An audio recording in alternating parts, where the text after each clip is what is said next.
Gusto en saludarlos. Espero que estén bien y ya listos y dispuestos para una tarde más de derecho penal, ¿verdad? Una tarde más de derecho penal y prácticamente la última clase virtual de esta semana, ya que en la otra pues estaremos viéndonos los unos a los otros o a las otras en clase. Entonces, vamos a ver si hasta dónde logramos avanzar y a ver cómo le hacemos por el tema de la presentación de PowerPoint. Bueno, creo que también seguimos teniendo eh, problemas con el audio. Parece que sigue igual que el día de ayer. Aún no he podido saber cuál es el problema que se está presentando con este aparatico. Entonces vamos a seguir trabajando con este defecto, este problema que presenta, como le digo yo, el, el sonido. Pero bien, entonces yo creo que también, se me olvidaba, tal vez hoy en la tarde se les sube el material de esta presentación de PowerPoint para que lo tengan ambas secciones, ¿verdad? Porque Buenas tardes, licenciado. sí, Sí, ya buenas se les tardes. va a enviar el link, ya que ahí se les va a estar enviando el material para que ellos lo Vale. descarguen. Sí, sí, pues.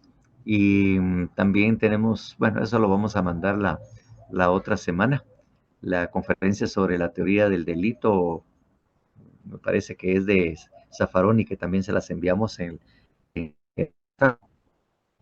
Ok. bueno, entonces ahí les vamos a estar subiendo el material que estábamos viendo y que obviamente pues tenemos que seguir trabajando en este caso.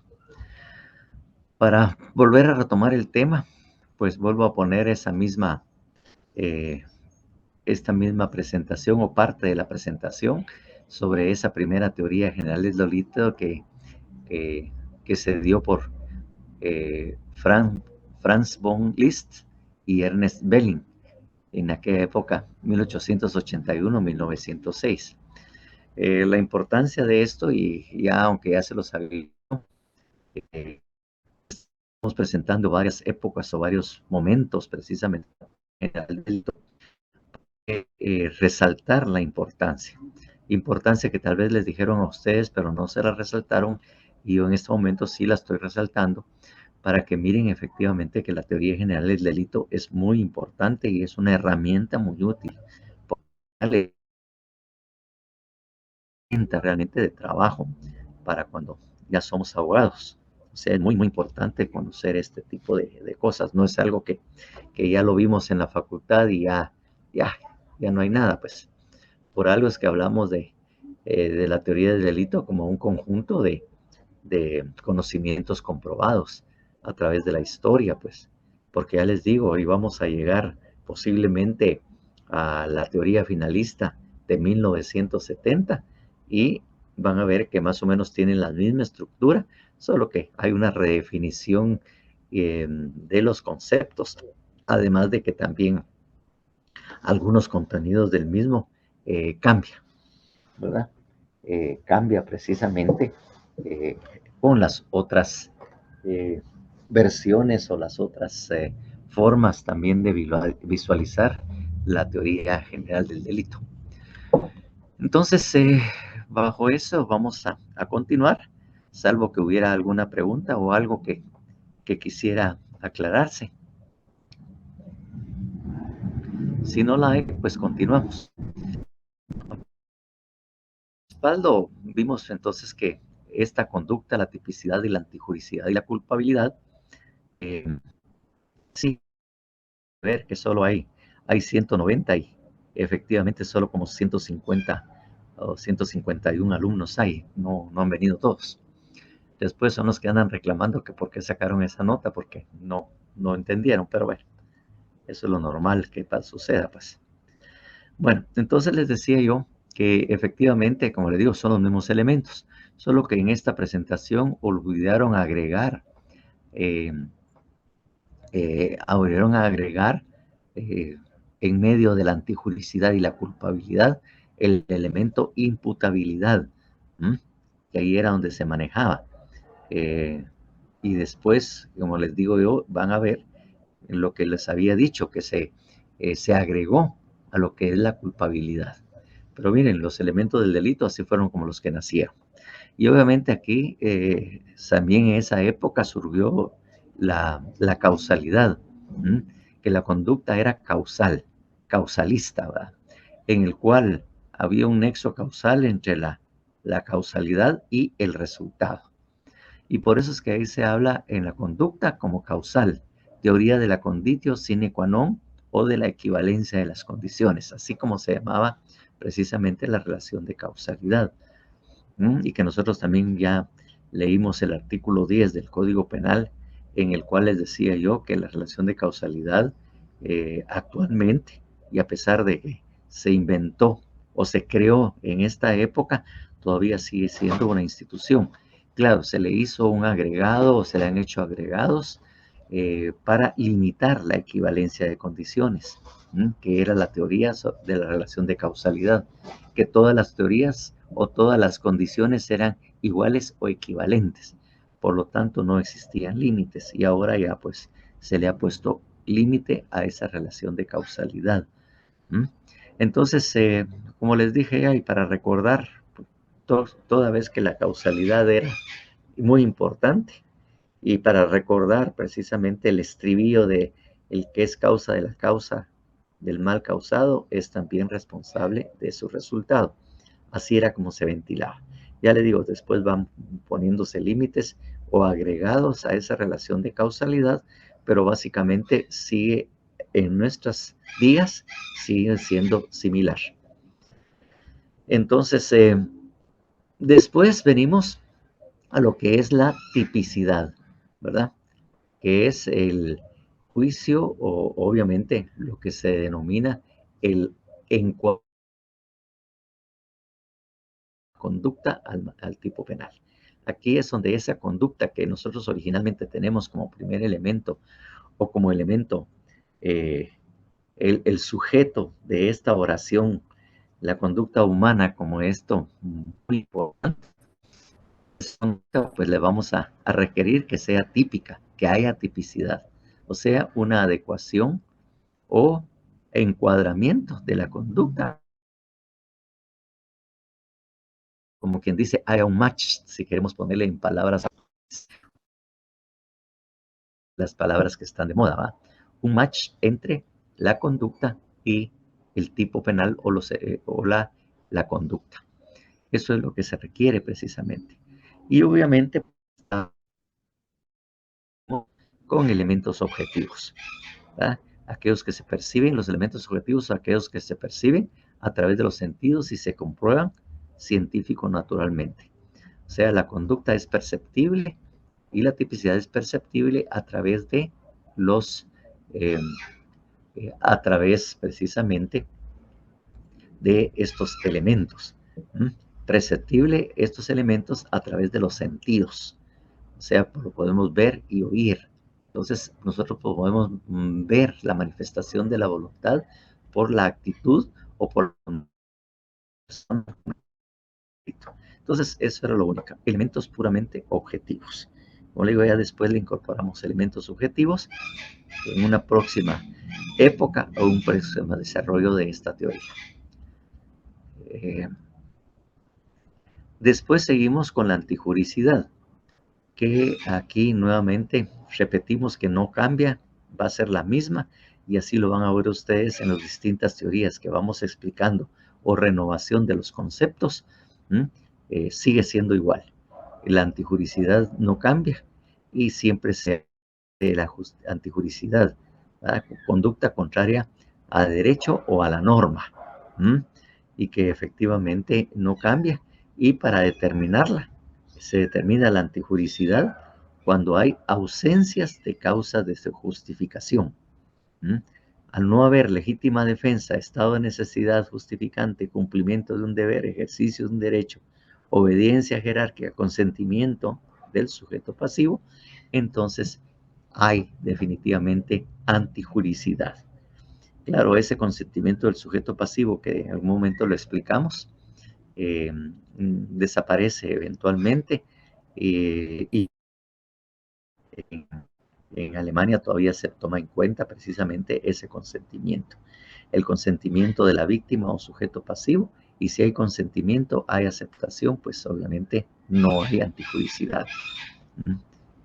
Él fue el que lo buscó, él fue el que lo pidió y él fue el que definitivamente logró esto.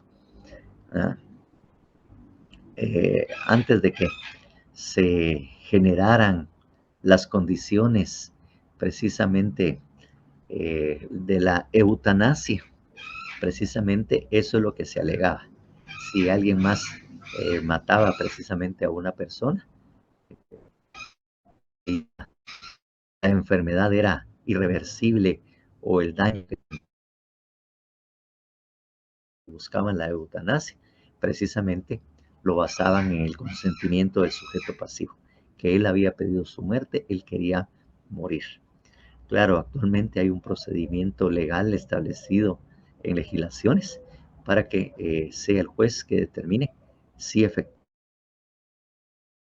el hecho de que se le aplique o se aplique la eutanasia, o sea, el matar a un lo hacen médicamente cuando están conectados a aparatos necesarios para su supervivencia, simplemente lo desconectan y al desconectar se produce la muerte. Y también está legislado que a veces esa eutanasia o familiares, eh, familiares, cuando la persona no está en condiciones precisamente de poder pedirla. Pero eso ya se legisló posteriormente en el tema de la eutanasia, pero en principio cuando no había ese procedimiento, pues había un consentimiento y se podía aprobar el consentimiento de la persona, ahí lo teníamos ya ubicado. Eh, entonces ahí tenemos esto. Y después viene la culpabilidad, que ya les había contado yo, que era únicamente, y nosotros me enseñaron a definirlo como que era el elemento subjetivo del delito, porque ahí estudiábamos o analizábamos si el delito era doloso o culposo. Aquí se determinaba precisamente esto. Entonces, ese elemento subjetivo, eh,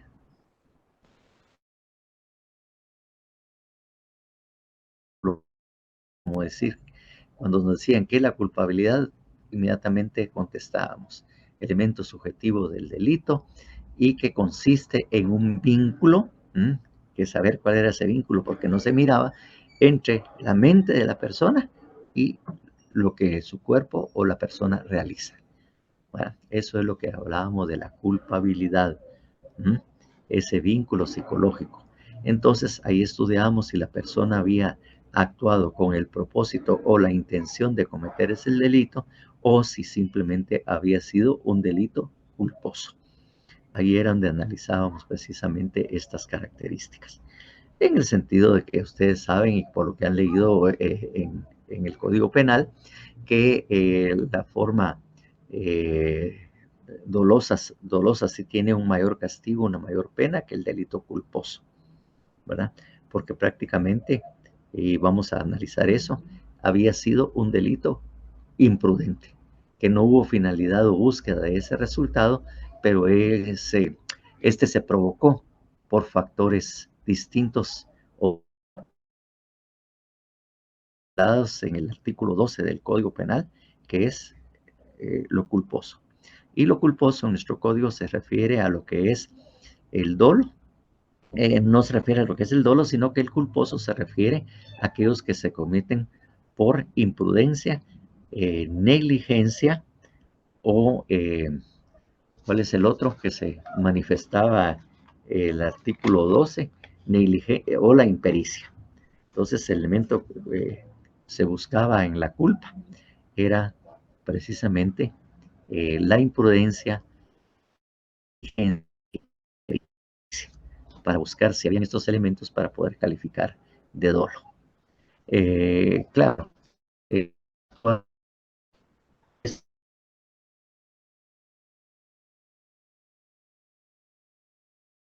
indicados, claramente indicados cuántos son dolosos, porque están claramente identificados. En una primera época no había esa separación. Nosotros podíamos buscar un delito y tratar de buscar o atinar si este se había sido imprudente, negligente. Todos los delitos podían cometerse culposamente de acuerdo a este. Lo único que teníamos que buscar ese acto imprudente o ese acto negligente o la impericia. Pero ahora todos estos delitos culposos, por lo tanto, solo los que la ley dice que son culposos, son culposos.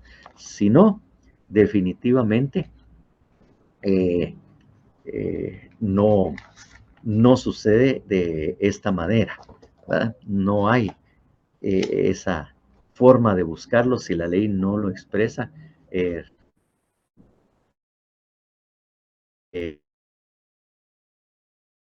12, en el último párrafo, ahí indica, los hechos culposos son punibles en los expresamente determinados por la ley. Y antes, pues, como le digo, que existiera esa forma de verlo, la culpa la buscábamos en todo delito. Cualquier delito estábamos buscando si había una forma culposa o solo había sido doloso. Claro, que hubieron oportunamente y ya se hizo ese cambio. Ahí en la teoría neoclásica ya empezó a surgir. Bueno, esto es lo que teníamos, lo que delito, y ahí empieza a surgir el tema de que, que se vuelve un conocimiento ya comprobado y que a lo largo de la historia ha soportado. Entonces, si nos vamos a la siguiente, vamos a señalar los actos o los aspectos que se discutían de este sistema o las críticas fuertes que se le hacían a este sistema. Next, please.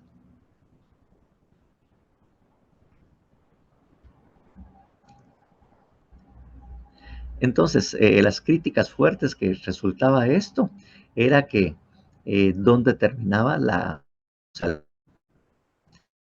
terminaba, que era que yo les decía, era interminable. La equivalencia de condiciones no tenía límites, simplemente era la causa de la causa del mal causado, es responsable del resultado, pero ¿hasta cuándo íbamos a estar buscando causas? Íbamos para atrás en forma infinita, no había ningún límite, hasta que después se hizo con las siguientes desarrollos o las siguientes manejo que se hizo de la teoría o la reconceptualización de esos elementos. Entonces, ¿dónde termina la causalidad? ¿Dónde inicia? Decía en ese momento, que todavía no habían determinado. Pues, como yo les expliqué, ¿dónde termina la causalidad? ¿Dónde termina o dónde inicia? La causalidad inicia a partir del resultado. ¿Y termina? ¿En dónde? Pues eso es lo que no tenía límites la escuela clásica. Y límites también se lo da precisamente las nuevas teorías que se desarrollarán, como ustedes van a verlo. Ausencia de causalidad en la omisión. Entonces la relación de causalidad no existía cuando había una omisión. Pero obviamente en la omisión, ya dijimos, pura, no hay resultado. Esa es la otra situación que se dio. Y la imposibilidad para determinar la causalidad en la tentativa. Porque si partimos del resultado, en la tentativa no hay resultado. Entonces, si no hay resultado, entonces, ¿cómo yo? Lo que pasaba también en la omisión, como no había resultado, ¿en dónde, cuándo iniciar la relación de causalidad y cómo determinarla? Si no había resultado, que era de donde partía precisamente el análisis de la relación de causalidad. Son críticas que se hicieron, ¿no? Concepto psicológico de la culpabilidad. La crítica de por qué es el elemento subjetivo, ¿verdad? Ausencia del nexo psicológico en la culpa inconsciente. Como yo les dije, es el vínculo que se establece entre la mente y la acción, ¿verdad? Y si la culpa es inconsciente, no se había querido, finalmente no existía ese nexo, desaparecía. Y cómo excluir la sanción en supuestos estados de necesidad exculpante. O sea, el estado de necesidad también de alguna manera ataca precisamente, son causas de inculpabilidad y esta era la forma en que se tenían que atacar. Esas eran las críticas que se les hacían. Entonces, a partir de estas críticas, pues surgen algunas que le dan respuesta. Let's see the next, please.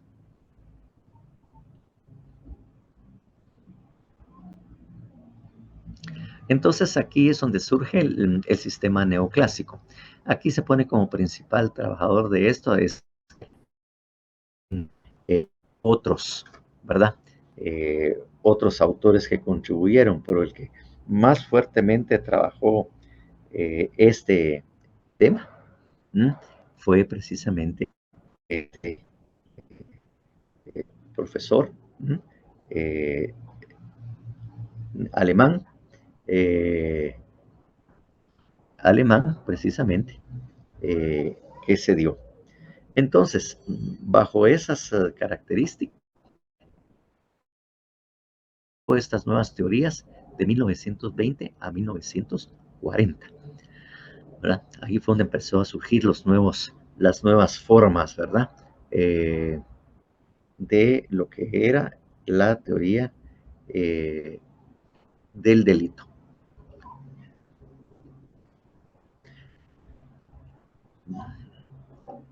Entonces, aquí tenemos que la conducta ya buscó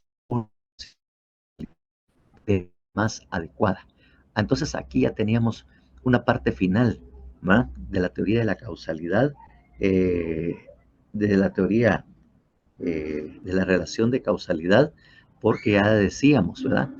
Buscábamos la causalidad adecuada. Fuera de aquella que no fuera la más adecuada, ¿m? La más adecuada para poder realizar o provocar ese resultado, ya no había. ¿M? Si no era adecuada, se excluía. Ahí no había relación de causalidad y ahí terminaba. ¿M? En cuanto al tipo, obviamente, el tipo objetivo, eh, se establecían aquí los elementos objetivos del delito, que vamos a ver en el método analítico, vamos a ver que hay elementos objetivos, pero ahí llegaba. Pero ya en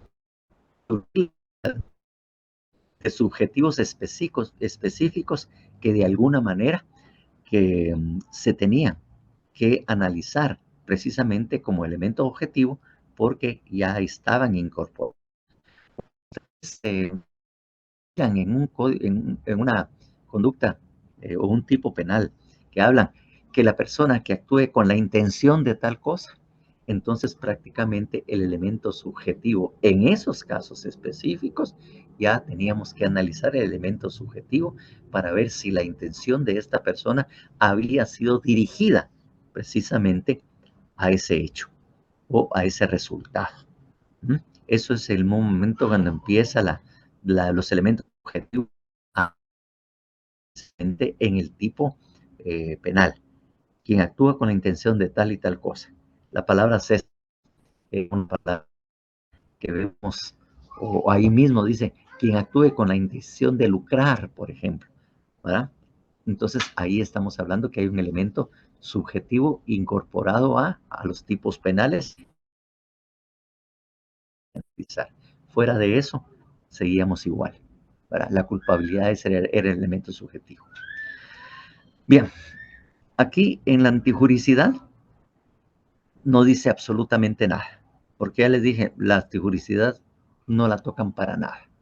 Como, y presume con los demás elementos del delito y dice, lo que pasa es que yo soy perfecta, yo soy el elemento perfecto del delito porque a mí no me tienen que estar criticando ni cambiando, yo sigo haciendo lo mismo y yo no cambio.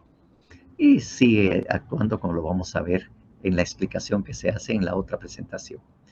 Y la culpabilidad, que era psicológico, que era el elemento subjetivo, ahí empieza, obviamente, porque yo les había dicho, ¿verdad? Había precisamente un elemento que no se colocó en la anterior, que era la imputabilidad. Entonces aquí en la imputabilidad que se establece, en la culpabilidad ya se agrega. Entonces desaparece la imputabilidad como elemento, ¿no?, separado y ya la imputabilidad o esa capacidad se incorpora a la culpabilidad. Ahí es donde lo vamos a analizar y también vamos a ver en qué momento, porque de acuerdo a la definición que les dieron, en la culpabilidad hay una parte donde se analiza precisamente este elemento. Entonces ahí tenemos, y obviamente tenemos que hablar del dolo, conocimiento, más intención, más conciencia de la antijuricidad y la culpa en sus diferentes clases, con representación o consciente, sin representación. Y la exigibilidad, conducta, ausencia excluyente de culpabilidad, ¿verdad? Miedo grave o temor infundado, esa exigibilidad de conducta no podía producirse en ese momento en la culpabilidad, porque si hay miedo grave o exenta, hay inculpabilidad, que la persona actuó creyendo que estaba realizando algo lícito, o sea, ella tenía la persona creencia racional que lo que yo estaba haciendo era adecuado, entonces definitivamente ahí está. Hay un caso ahí en la inculpabilidad con en la legítima defensa, ¿verdad? En la legítima defensa que habla como inculpabilidad, la legítima defensa putativa, ¿verdad? Por ahí va la cosa. Error de necesidad exculpante. Entonces, eso era en términos generales, pero ya desarrollados y en el cuadro para mejor entendimiento. Let's see the next one, please.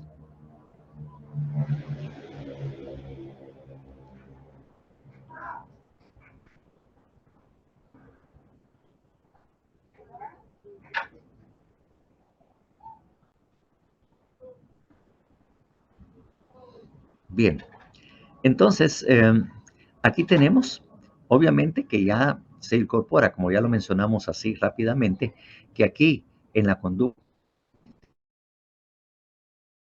más adecuada. Eso es lo que buscamos. Siempre va a haber un nexo causal entre la causalidad y el resultado. Y ya hablamos que ahí, como dice en la parte de abajo, la causa de la causa del mal causado, siempre y cuando sea la más adecuada o idónea para cometerlo. Adecuada o idónea, bien, no. Entonces puede ser la causa más adecuada o, la causa idónea para poder provocarlo. Entonces, así es como se reformula con un pequeño cambio, que aparentemente no es mucho, pero ya ahí nos va dando otras ideas en cuanto a la conducta humana. En la tipicidad, aquí como ya dijimos, tipos objetivos, elementos objetivos, que se perciben a través de los sentidos. Hay elementos materiales objetivos del delito y así es como los vamos a analizar y los vamos a extraer del tipo penal oportunamente. Pero también dentro habían y debemos analizar porque el tipo penal también tiene elementos normativos, condiciones para generarlo, de carácter cultural o de carácter jurídico. Entonces la tipicidad ahí empiezan a haber elementos normativos y que posteriormente cuando hablamos del método analítico, ahí vamos a ver los elementos normativos, ¿verdad? O condiciones necesarias para poder cometerlo. Ciertas condiciones y a veces esas condiciones son de carácter legal o legislativa, no que sean naturales. El Congreso o el legislador le pone ciertas condiciones de su propia característica. El hecho de que sea la persona, una persona que sea guatemalteca, que sea guatemalteco natural. Por ejemplo, hay delitos en que exige, cuando vamos a ver los delitos, vamos a ver que exige cierta condición para que el delito pueda ser aplicado. Esa es una condición, que sea guatemalteco natural, ¿va? Porque el naturalizado no cabe en este delito, a pesar de que también es guatemalteco, un ciudadano guatemalteco, pero natural, que haya nacido en Guatemala de hijos guatemaltecos. Pero el naturalizado o el que haya adoptado la nacionalidad guatemalteca, en ese caso no aplica. Y eso es lo que precisamente tenemos que ver, ¿verdad? En estos casos. Entonces, son condiciones o normativos. Esos elementos los tenemos que extraer y ahí se da. Tipo subjetivo, elementos subjetivos específicos requeridos por el tipo. Lo que habíamos dicho, que actúe con la intención de tal cosa, dicen algunos. O como en el delito de genocidio, a quien actúe con el propósito de hacer tal cosa. Ahí ya en el tipo penal automáticamente están ingresando elementos subjetivos que deben analizarse en la tipicidad, aún siendo elementos subjetivos, pero son parte del tipo penal. ¿Mm? Bueno.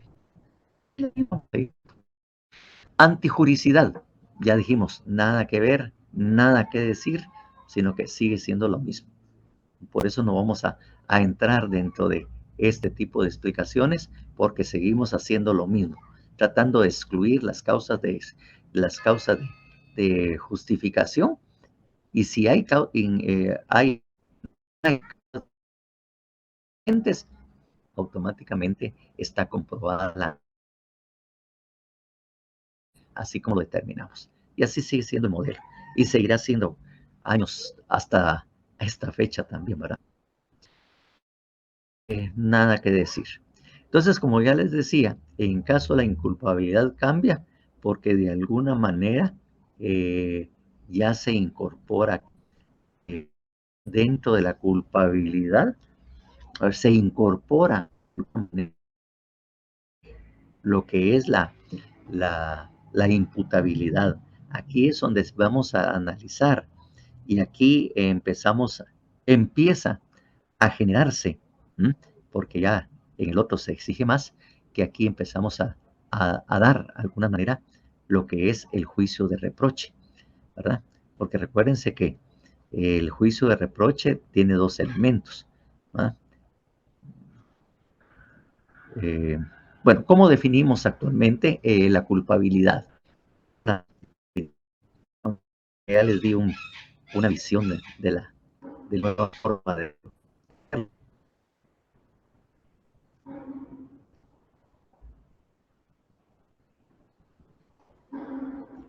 ¿Cómo les dijeron o cuáles les dieron de...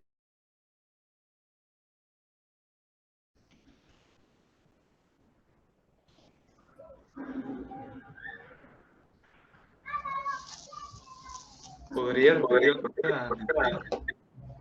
O sea, la culpabilidad, ¿cómo se la definieron en este momento? O sea, ¿cómo está definida o cómo les dijeron ustedes o qué les dijeron ustedes que era la culpabilidad? Que era un juicio de reproche, era como esa exigencia de poder haber realizado otra cosa y no haberlo hecho. Atención, ¿verdad? Exigibilidad de otra conducta. Sí, o sea,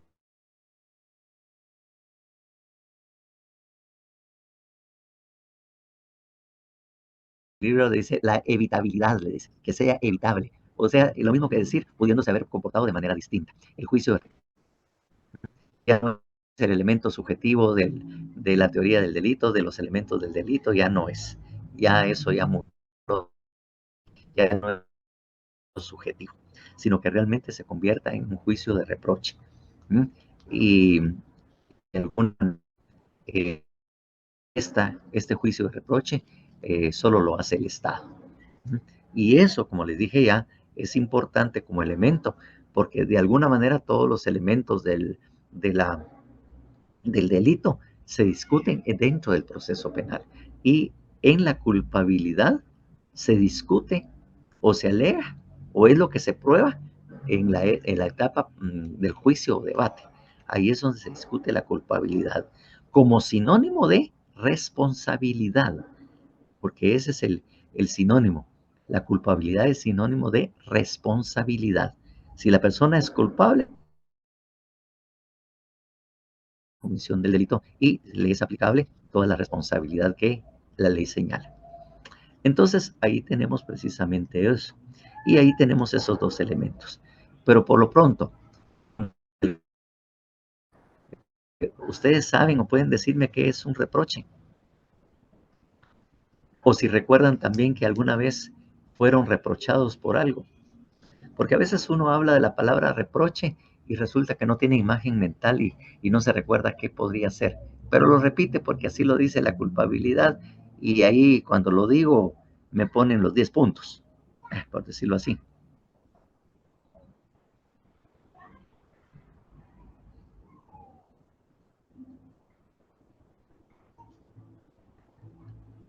Licenciado, No, sería como sí. llamarle la atención a alguien por alguna mala conducta. Pues no llamarle la atención, sino reclamarle, un reclamo que se le hace a la persona por haber hecho lo que hizo. ¿Ah? Eso es más, un reclamo. Y como les decía, aparte de los otros, cosas que yo les había dicho que estaban en la Biblia y que de alguna manera eran importantes y que la legalidad del derecho penal no nace del derecho penal, sino de la Biblia. Eh, eh, por ejemplo, en la Biblia hay una frase que está en Romanos 5, 13, porque hasta la ley no, si no está en la ley, no es pecado, dice. Y en el también Romanos 4, 15, porque ley tampoco hay transgresión. Si no hay delito, si no está en la ley, no es pecado. Y si no está en la ley, el delito no es delito, no existe el delito. Entonces ahí es donde miren ustedes que también ahí tenemos esas raíces que no se pueden evitar, que la misma Biblia establece de que si el pecado no está en la ley, eso no es pecado. Puede provocar ira, puede provocar daño y toda la acción, pero no está en ley, no está tipificado. No hay delito. ¿Mm? Y también eh, ¿Mm? Eh, bueno, también aquella otra frase que le decía que cuando hacíamos el delito, que la ley era que creaba el delito está en la ley, es la ley la crea, el delito la crea la ley, era lo que decíamos, ¿no? O se les enseñó en algún momento en Derecho Penal 1. Pues miren ustedes, también en Romanos 6, 7, ¿eh? Señalaba eso. Dice, ¿qué pues diremos? ¿La ley es pecado? En ninguna manera. En porque tampoco conociera la concupiscencia si la ley no dijera, no codiciarás. Entonces, ¿qué está diciendo? Que es la ley la que crea el delito, como también dijeron en su momento que el pecado está en la ley. Pero no es que lo crea, sino simplemente está señalando que esa es una transgresión. Pero eso fue la forma en que nosotros no nos enseñaron, sino decían o desarrollaban en ese momento la teoría clásica. Y el juicio de reproche también está en Romanos 7, 19. ¿Por qué no hace el mal que no quiero? Este hago. Ahí se está reprochando precisamente él mismo. ¿Por qué no hago el bien? ¿Por qué no me porto bien? Quiero más que el bien, yo quiero hacer bien, pero ¿por qué no lo hago? Pero lo malo que no quiero, eso lo hago. ¿Por qué me porto mal? Y si hago lo que no quiero, ya no lo obro yo, sino el pecado que mora en mí. Entonces, ahí es la primera indicio del juicio de reproche.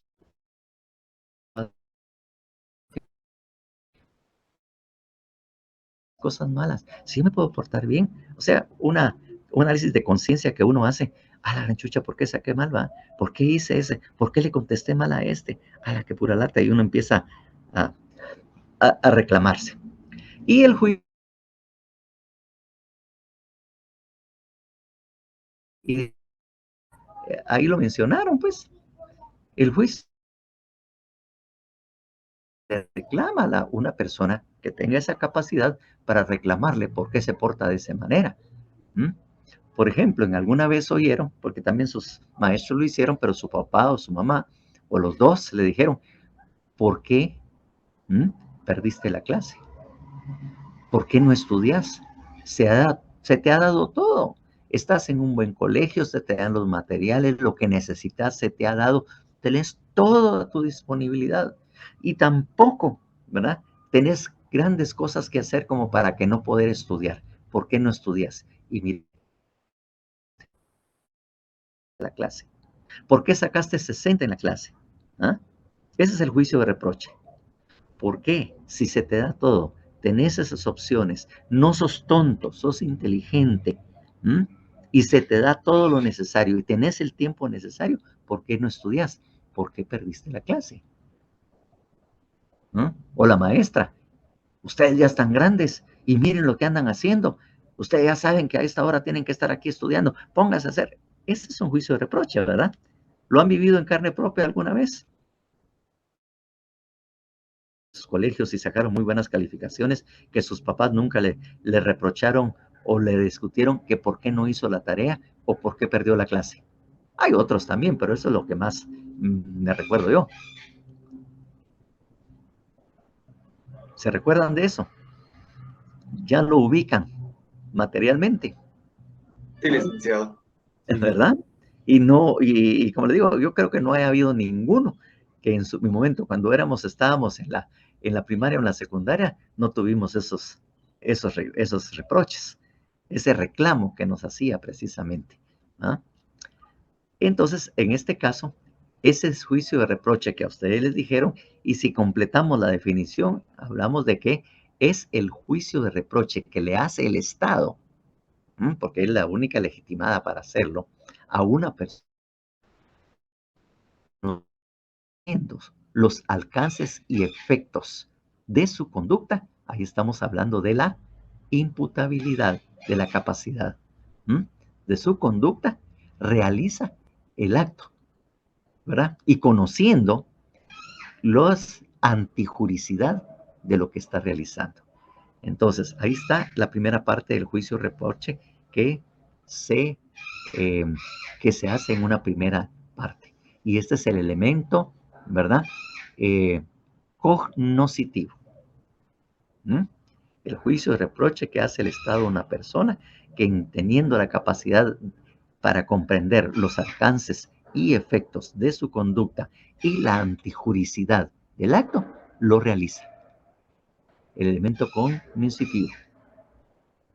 Pudiendo, decimos la otra parte, haberse comportado de forma distinta. Elemento, como les digo yo, el elemento cognoscitivo y el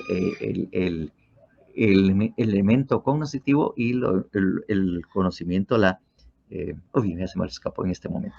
Entonces, ahí tenemos precisamente el juicio de reproche. ¿Mm?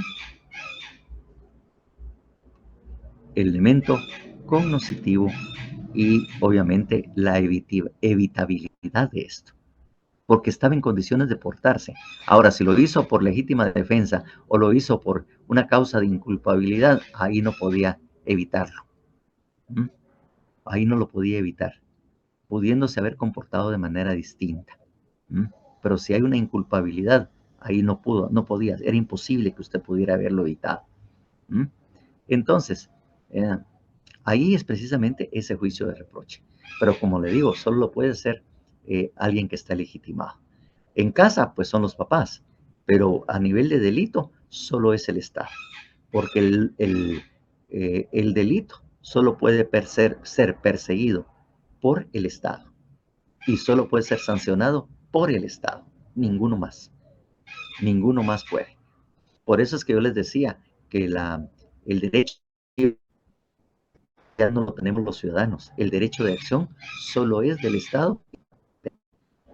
Los ciudadanos no podemos ejercer directamente la acción en los delitos. ¿Ah?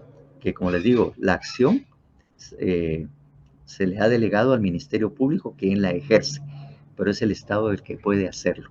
Solo el Estado puede perseguir un delito o sancionarnos por un delito. Bueno, también hay otra excepción, que son los delitos de naturaleza privada. Es la persona víctima o afectado en los delitos de naturaleza privada que puede ejercer la acción. Ahí no tiene participación para nada el Ministerio Público. O cuando existe la conversión, ¿verdad? Ahí lo vamos a ver en procesal penal, pero en este momento solo es información, ¿verdad? Entonces, de ahí solo es el Estado. Es más, les decía la otra sección y a ustedes también que la culpabilidad en la sentencia está claramente establecida. Si ustedes tienen oportunidad o tienen un familiar abogado o pariente y tienen una sentencia, eh, de un juez de sentencia, obviamente, y ahí ven que transcriben también el juicio de reproche dentro de la sentencia. ¿Mm? Ahí está transcrita el reproche. Así exactamente como lo estamos diciendo. ¿Mm? ¿Mm? Exactamente. El juicio de reproche que se le hace a una persona que, entendiendo la capacidad para comprender los alcances y efectos de su conducta y la antijuricidad de acto, realiza el hecho pudiendo haberlo evitado. ¿Mm? Sabe que es delito, sabe que está mal hacerlo, tengo la capacidad porque no tengo un trastorno mental, no soy enfermo mental, no soy menor de edad, y sé que eso no se debe de hacer, que eso es delito. ¿Por qué lo realizo? Pudo haberme portado bien. Ese es el juicio de reproche. Entonces, aquí tenemos que, eh, tenemos precisamente lo que ahí dice, la imputabilidad que se analiza aquí, ¿verdad? Conocimiento, la intención y felicidad, que es lo que estamos haciendo, la imputabilidad y la exigibilidad de otra conducta, versus ausencia excluyente de la culpabilidad. Porque si hubo miedo, error de preguntar bien, estado de necesidad, realmente no se puede actuar de otra manera. De una de estas causas. ¿Mm? ¿Ah? Entonces, tenemos era el elemento volitivo. Ahorita me acabo de recordar. El cognoscitivo, la capacidad de comprender alcances y efectos de la norma. Y el elemento volitivo es la voluntad. ¿Mm? El poder haber actuado y poder haber actuado de manera distinta. Eso es lo que tenemos nosotros en ese caso. Entonces, de alguna manera,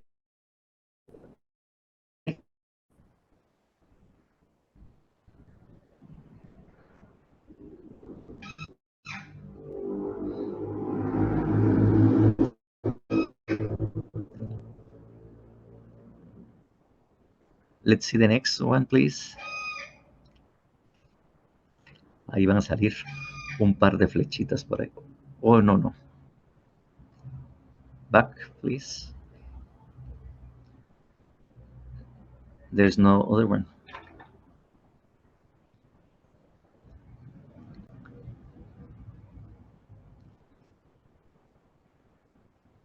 Well, probably it's in the other one. Bueno, let's go back first. Bueno, entonces esto es lo que teníamos en ese sentido.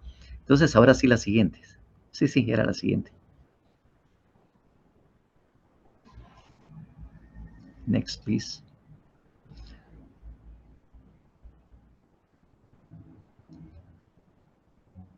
Entonces, aquí habían críticas también al sistema neoclásico respecto a las conductas de omisión, ¿verdad? Que no se había establecido precisamente el resultado ni la relación de causalidad, la tipicidad de la tentativa, ubicación del dolo y la culpa, ¿verdad? No se sabía dónde ubicarlo, ¿verdad? Si en la culpabilidad o cómo se hacía para establecerlo. Estas eran las críticas que se hacían. Entonces viene y surge otra teoría. Next, please.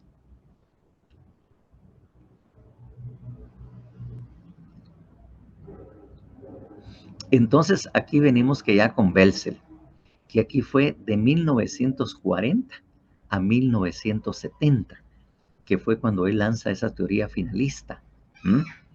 Que busca la finalidad, que una persona actúa con la finalidad. Pues Belzel en 70. Pues miren, esta teoría surge en el 70, yo llegué ahí como en el 2002, más o menos 2002 a España, y aquí en Guatemala solo se oían rumores de la finalista y causalista, pero no se sabía qué era ni qué contenía. Y cuando me voy allá, pues ya allá el tema ya incluso estaba pasando, ya no era tanto problemático el causalismo versus el finalismo. Y obviamente yo con teorías todavía o definiciones casi todavía de una época clásica, miren ustedes el problema que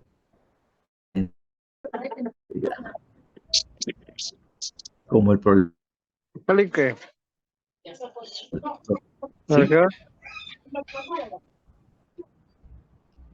Es que Andrés estaba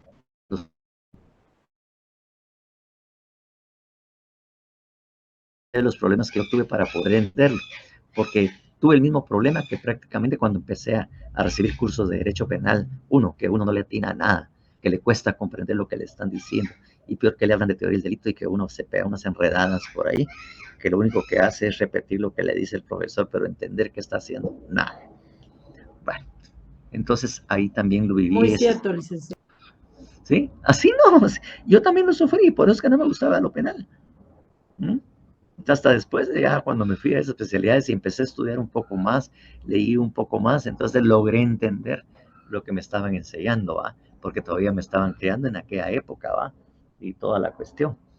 Bueno, entonces, y el autor, por cierto, que me ayudó, que yo les decía que hubo un autor, un libro que encontré ahí en donde él explicaba las dos teorías, causalista, finalista, pero de una forma bastante simple, casi de la manita lo llevaba uno, era Carlos Creus, así se llamaba el autor, Carlos Creus. Él fue el que dice, no, miren, esta tal cosa, sí, la dificultad que tiene, la teoría del delito, o sea, como quien dice, yo entiendo pero miren, la teoría causalista tal, algo de, y ahora dije, pues a joder a los alumnos ahí en la facultad, ahora qué hace más. Eso no es cierto, aunque algunos creo que sí lo dicen. Pero bueno, entonces en esa situación, él se ya crea otras cosas. La tipicidad por los objetivos, pero también hay elementos normativos. Y cuando miremos precisamente el análisis, así lo vamos a determinar, que hay elementos objetivos o materiales del tipo. Y no, y así incorporar que también dentro de los elementos normativos hay aspectos culturales y jurídicos. Ya empieza a surgir la idea y que posteriormente y actualmente se estudian esos elementos culturales también en la conducta. Si la persona actuó con una finalidad distinta a lo que determinaba el código, los que él estaba manejando. En el tema de lo que habíamos en que las comunidades indígenas, sus costumbres, sus tradiciones deben de ser respetadas. Y por lo tanto, no podemos, tenemos que valorar esta conducta conforme a estos elementos para ver si es susceptible o no a ser sancionados. Y que en todo caso no contradice la norma constitucional en cuanto al derecho igual.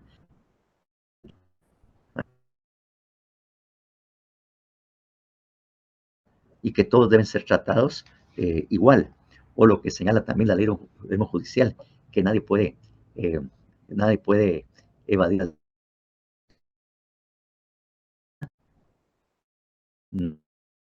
o evadir la ley, ¿verdad? O eludir la ley que regula la ley de organismo. Entonces, por lo tanto, todos tienen que ser iguales ante la ley. Bueno, claro, como les digo yo, cuando el principio que yo les dije, igualdad entre iguales y desigualdad entre desiguales. Ahí estamos hablando de un verdadero derecho a la igualdad. ¿verdad? O desiguales, no estamos hablando precisamente de un derecho a la igualdad. Entonces, ahí es donde precisamente vamos a empezar a ver esto. Y fíjense que ya empieza a hablarse del tipo subjetivo o elementos subjetivos en la tipicidad. El dolo, conocimiento de las circunstancias del hecho e intención de realizar la conducta. Ahí empiezan a darle validez a las formas directo, indirecto y dolo, conocimiento de las circunstancias del hecho. Culpa, elementos subjetivos específicos requeridos por algunos tipos penales. Es decir, ya en la tipicidad, ya con esta teoría, empezamos a analizar los elementos subjetivos. La culpabilidad se le va excluyendo. Antijuricidad, nada que ver. A mí no, conmigo no se metan, dice. Yo soy perfecto. La culpabilidad normativa, igual, porque le digo, reprochabilidad se empezó a surgir. Imputabilidad, mayoría de edad, facultades mentales. ¿Mm? Entonces ahí tenemos el elemento cognitivo, ¿ah? La conciencia de la antijuricidad. ¿Mm? exigibilidad de otra conducta, el elemento volitivo. Entonces, en la primera parte, los dos primeros de la culpabilidad, es lo que dijimos cuando hicimos el juicio de reproche. Quien conociendo los alcances y efectos de su conducta, entender y comprender lo que estaba haciendo, y sabiendo, conciencia de la antijuricidad, sabiendo la antijuricidad de ese acto, sabiendo ese acto, realiza el delito, que es el elemento volitivo, pudiendo haber actuado de una manera distinta. Cuando hablamos de la conciencia de antijuricidad es error sobre la justificación, ¿verdad? Que estamos hablando de un error. Quien actúa creyendo que estaba actuando en legítima defensa realiza un acto pensando que había sido agredido y eso no fue así, ¿verdad? Y en el otro, la exigibilidad de otra conducta, excluyentes de la exigibilidad, que son las causas de inculpabilidad. Miedo grave o temor infundado, error de prohibición, estado de necesidad exculpante. Es decir, aquí analizamos las causas de inculpabilidad. Lo que necesitamos. Bien, así, a grosso modo, pasémoslos para que lo miremos en forma más amplia. Let's see the next one, please.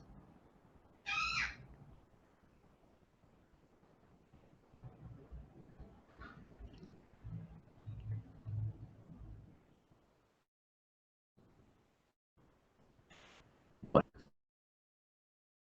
esquematizado esto, que fue Hans Welser que lo desarrolló en 1970. Claro, no solo él, obviamente, ¿verdad? Incluso él se fue un rebelde sin causa porque incluso su maestro era alguien que también con ciertos cambios había manejado también la teoría causalista. Y viene él, siendo su alumno, traiciona a su mentor, por decirlo a él, y saca una teoría tan finalista que también vota todo lo que había en un momento determinado la causalista, ¿verdad? Vota precisamente a Binder porque había sido alumno de Binder. Entonces viene y lo vota. Cuando hablamos de la conducta objetiva valorativa, tenemos que decir finalidad, que la conducta debe ser finalista. Es que la persona debe actuar con la finalidad de producir ese resultado. En cuenta. Entonces tenemos un conexo causal que tiene que ser adecuado, o sea, la relación de causalidad y finalidad. Entonces aquí, obviamente, tenemos que establecer que el que es causa de la causa del mal causado, siempre y cuando sea la más adecuada o idónea para realizarlo, o la sine qua non, que también ya empieza a surgir, la condición esencial, ¿verdad?, que debe de realizarse. Pero aquí hay que actuar no causalmente con un causalismo, sino con una finalidad. Las personas actuamos con finalidades. ¿Por qué? Porque ustedes al estudiar derecho tienen una finalidad, no simplemente están aquí al azar. ¿Ah? O realmente venía por ahí, encontré la facultad de derecho y me metí a esta, ¿va?, sin saber a qué me estaba metiendo, ¿va? No, ustedes ya actúan con una finalidad. Su conducta está manejada por eso.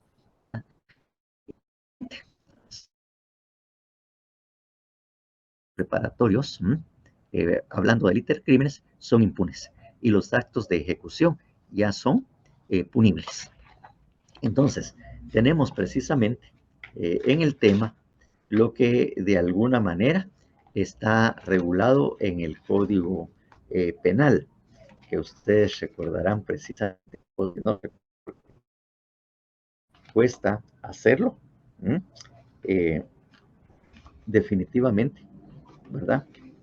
Cuesta hacerlo, pero también ya el Código Penal artículo, o leamos el artículo 17 del Código Penal, por favor.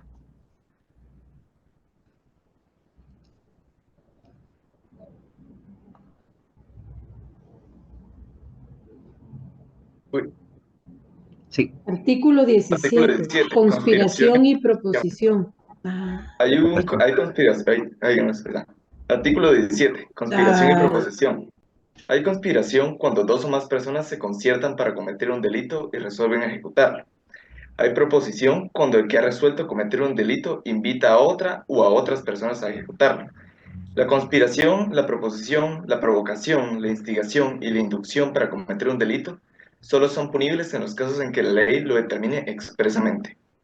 O sea que esos son, de alguna manera, caben dentro de lo que nosotros conocíamos los actos preparatorios, que los actos preparatorios eran impunes, ¿verdad? Que estaba en primer lugar la ideación, la deliberación y la, ¿cómo se llama? La conspiración, ¿verdad? Que ahí eran internos, o sea, todavía no se había, pero hay delitos específicos que hablan la conspiración para hacer esto, la provocación también, ya en algunos delitos lo dice acertadamente y claramente.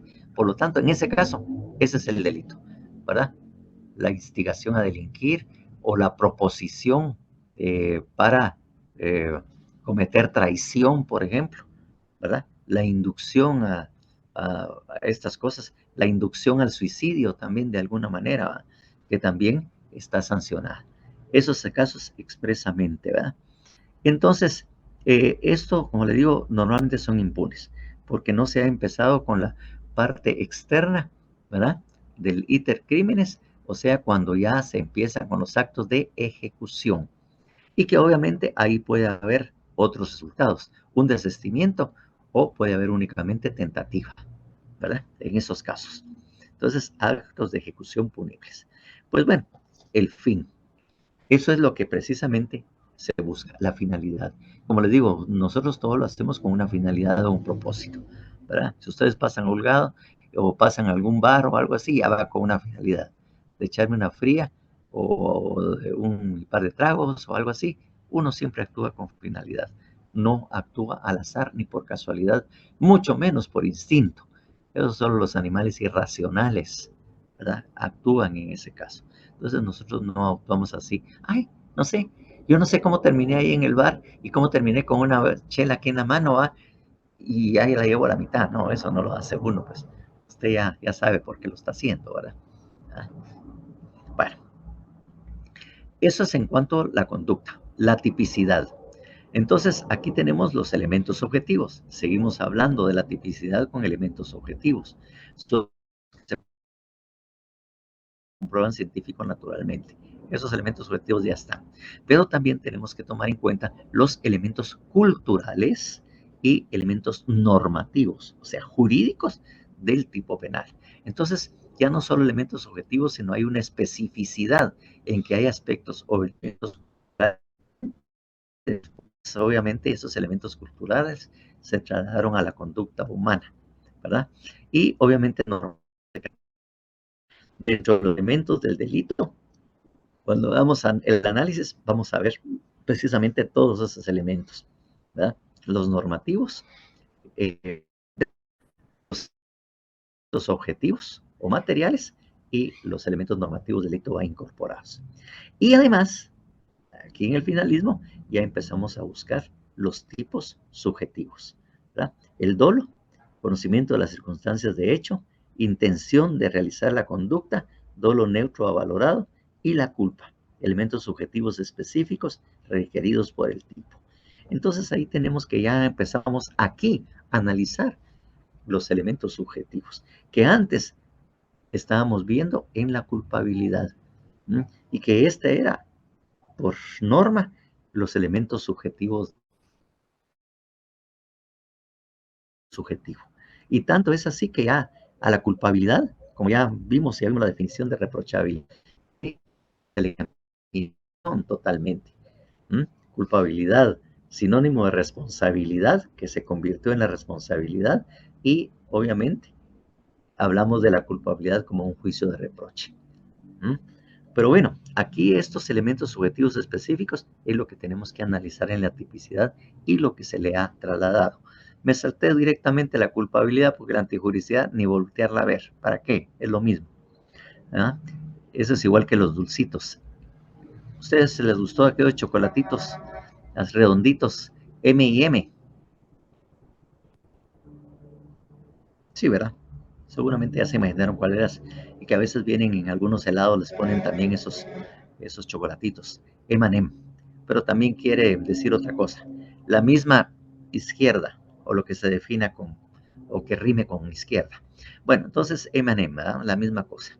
No hay nada, ningún cambio. Entonces, así es como vemos la tipicidad dentro de una teoría nueva finalista. Y en la culpabilidad, se vuelve también normativo, ya no en elemento subjetivo, nada más normativo, porque de alguna manera aquí en imputabilidad o inimputabilidad la analizamos aquí en la culpabilidad. Y obviamente, si la persona podía haber actuado de manera distinta o había una causa de inculpabilidad que pueda justificar precisamente haberle hecho y demostrar que no pudo haber hecho una cosa distinta. No tenía otra forma de comportarme sino hacer precisamente esto que hice. Entonces ahí tenemos la imputabilidad, conciencia, ¿verdad? La imputabilidad y la conciencia de la antijuricidad versus el error sobre la justificación. Entonces aquí es donde lo vemos. Imputabilidad, conciencia de que sí sé lo que estoy haciendo.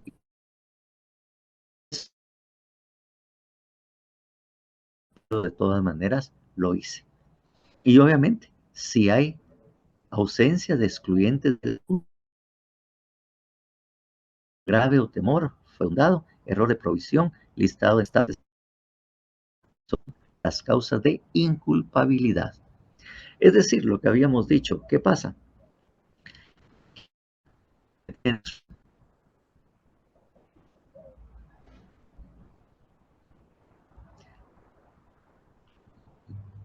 Let's see the next.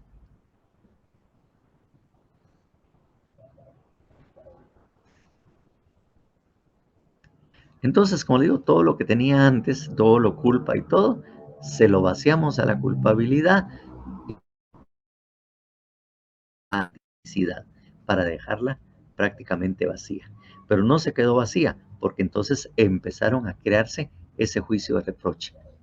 La culpabilidad como sinónimo de responsabilidad. Y si uno actuó sabiendo lo que era, sabiendo lo que estaba haciendo, y pudiera haber portado distinto, pero cometió el delito, es porque ya tenía la finalidad de matar. Y eso es lo que él tenía como intención o propósito. ¿Va? Y entonces, cuando miremos esto, a redactarlo como actuar con la finalidad o con el propósito de realizar. No por casualidad ni de una manera causal, sino que lo hacemos de esa manera. Así es como nos comportamos. Entonces, ¿cuándo empezó la teoría del delito? Llegamos hasta 1970. Y ahorita ya estamos también con nuevas teorías, pues, para poder avanzar. Y nada más como para visorar lo que vamos a encontrar en la última, la analizamos ya cuando estemos en clase el día martes. Entonces, let's see the next one, please.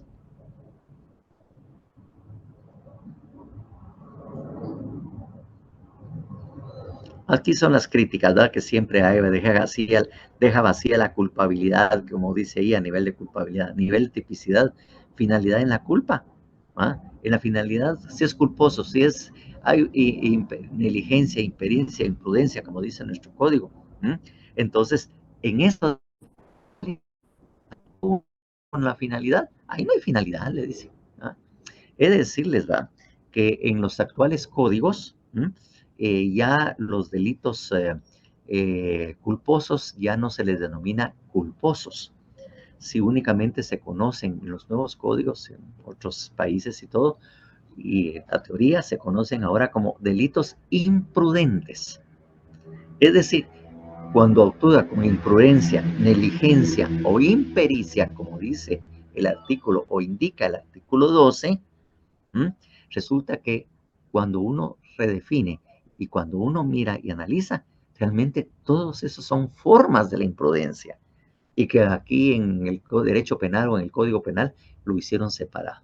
Entonces, cuando hablamos ya no se hablan de delitos culposos, sino se habla de delitos imprudentes. y como están también todos los códigos. Ya no hay. Así como en algunos han desaparecido el asesinato, sino simplemente se habla de homicidios específicas. Entonces ya no se habla, en unos códigos ya bastante modernos, ya no se habla de asesinato, de esto, ya no se habla. Y en lo que es culposos, solo se habla de delitos imprudentes. Y ahí caben todos los demás, la negligencia, la imprevicia o la imprudencia. Porque al analizarlo, es imprudencia. Todos esos son imprudentes. El negligente es que no, que le importa un carro, y el que sabe manejar no se está fijando en límites para la velocidad, incluso lo anda haciendo bien bolo y toda la cuestión, ¿verdad? Negligentemente no observa las medidas, pues, imprudentemente porque se excede, pues. Entonces ahí tenemos todo esto, ¿no? Y obviamente, si miramos la... Please.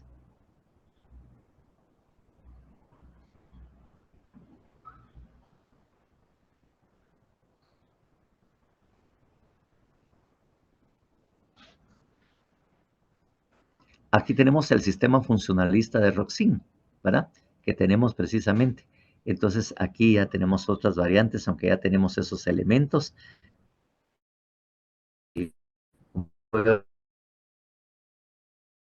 Se habla de responsabilidad penal. Ahí empezó a hablarse de la responsabilidad. Aquí es un hecho, precisamente con esta sistema. Miren los cambios, conducta, concepto personal de la acción, tipicidad, tipo objetivo, elementos objetivos y normativos, culturales y jurídicos, tipo subjetivo, todo lo culpa y elementos subjetivos específicos requeridos por el tipo. Ya la tipicidad se encargó de ese chance. Antiguricidad, sigamos de largo. Responsabilidad penal, ya lo tenemos como el elemento culpabilidad. Y ahí hablamos de imputabilidad, conciencia de la antijuricidad y exigibilidad de otra conducta, para ser bien claros y específicos en lo que tenemos que ver en la culpabilidad. Y obviamente después, y la necesidad. Bueno, vamos a dejarlo aquí. Agradezco su atención y su paciencia. Yo sé que tal vez más de algunos se durmió por ahí porque estaba, pero miren ya cómo vamos avanzando precisamente en este tema. Entonces, pasen buena tarde y nos estaremos. Tengan un buen viernes. Recuérdense que va a ser, aunque como están virtuales no tienen excusa para andar callejeando patojos y patojas, ¿verdad? Entonces, aquí lo dejamos. Pasen buena tarde. Nos vemos. Feliz tarde, licenciado. Feliz tarde, licenciado. Tarde, licenciado. Bueno, buenas tardes.